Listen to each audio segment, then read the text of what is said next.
Bonjour à toutes et à tous. Je m'appelle Elisabeth, je suis française. Nous sommes ici pour vous parler de la migration et de l'intégration en Europe, ce qui constitue un enjeu majeur pour l'Union européenne. En mer Méditerranée, des hommes, des femmes, des enfants cherchent asile, et la xénophobie et l'intolérance font rage. Et des personnes meurent en attendant que nos politiques changent. Le Parlement européen est une solution à ce problème. L'Union des 27 doit et peut faire face à cette crise. De plus, en tant que jeunes, nous nous sentons concernés. C'est pourquoi nous allons proposer plusieurs idées pour améliorer les politiques mises en place. Merci de votre écoute. Je laisse la place à Naomi.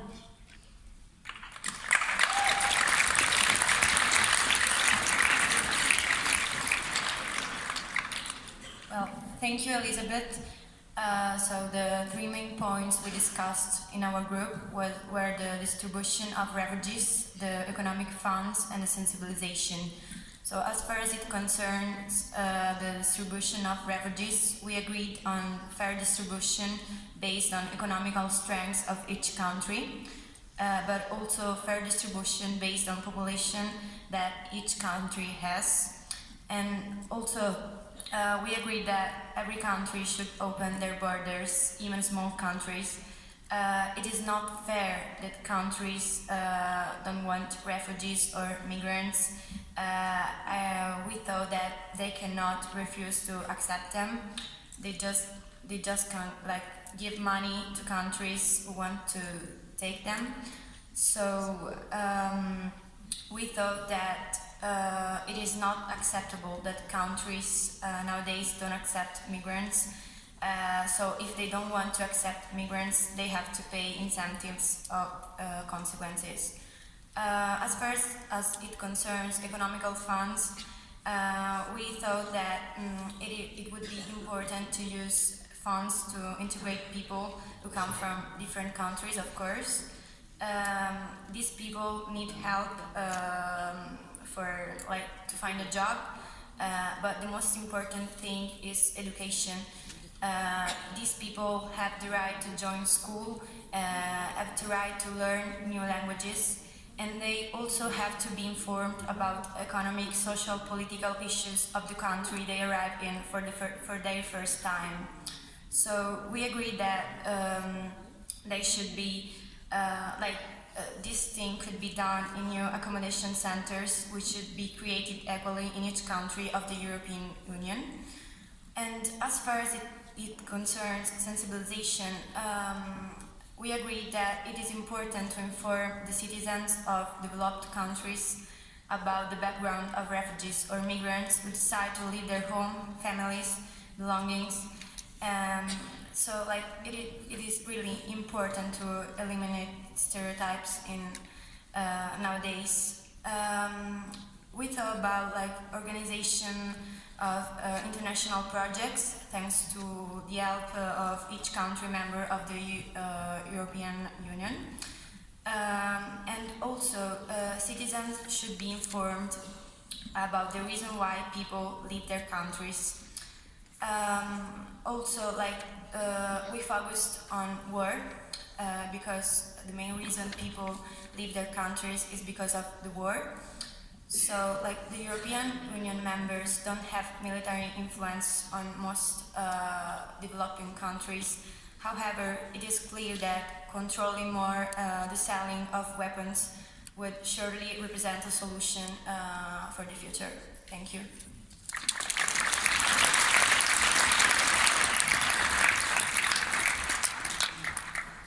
Merci Noémie, merci Elisabeth aussi. Alors, la parole est à vous, chers amis. Qui veut prendre la parole pour poser une question à Elisabeth ou Noémie? Pas deux fois. Comme ça, on donne la possibilité au plus grand nombre de ceux qui... Voilà, le 307. 307. Nadia from Lithuania.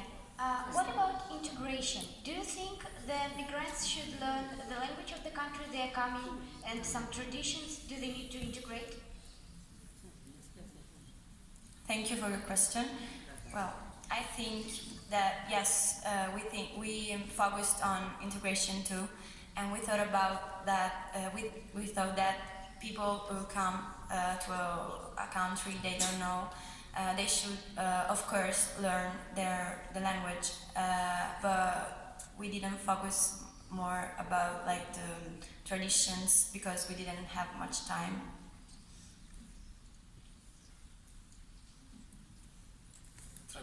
Très bien, merci beaucoup Noémie. Juste une information, parce que tout à l'heure il y a une collègue qui a levé la main. J'essaie de ne pas donner deux fois la parole à la même personne afin de donner la possibilité à un plus grand nombre de ceux qui sont ici pour poser des questions. Alors maintenant c'est le numéro 192, 192. J'imagine que c'est ce numéro-là parce que je ne le vois pas. Hello everybody, I'm Maria from Greece. I live in Lesbos, Moria, where the most crowded refugee camp is built. In recent years, there have been noted many damages provoked by refugees, not only inside the camp, but also around the village, the city. And I can say that the entire island is suffering from refugee damages. And the habitats are furious about that. What do you think that can be done to confront this situation? Thank you.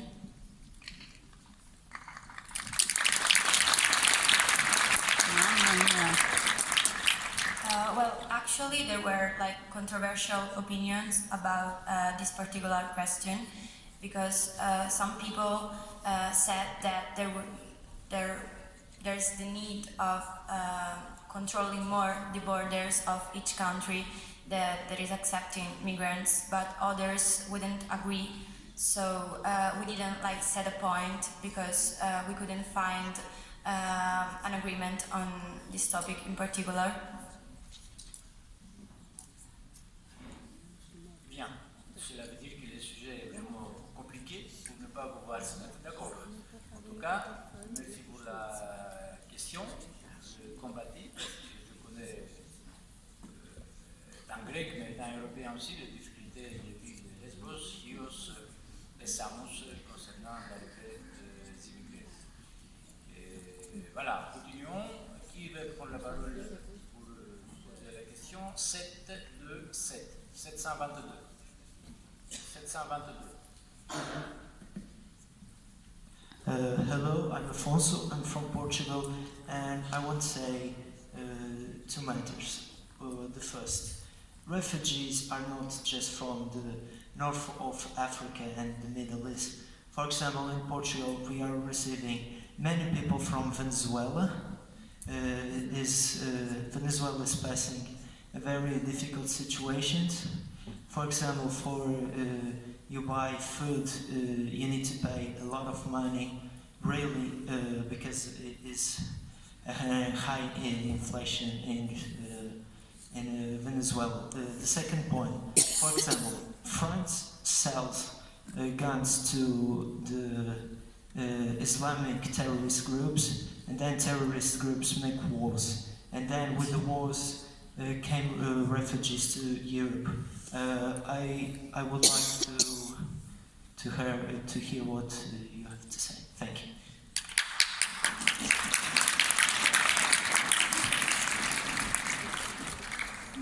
Well, we know that migrants and refugees in general don't come from just North Africa or Asia, but there are political issues also in South America, but we didn't have like the time to discuss about each situation in particular. We just focused on the main points, but as far as it concerned the second question, I said previously that the control of weapons. Okay. So. Bien, la deuxième question, la deuxième partie de la question, Elisabeth, puisque elle est française, ça lui concerne, alors elle va répondre. In the case of the France, we know the France has sold some weapons, but We spoke about that with the group, and we think the European must okay.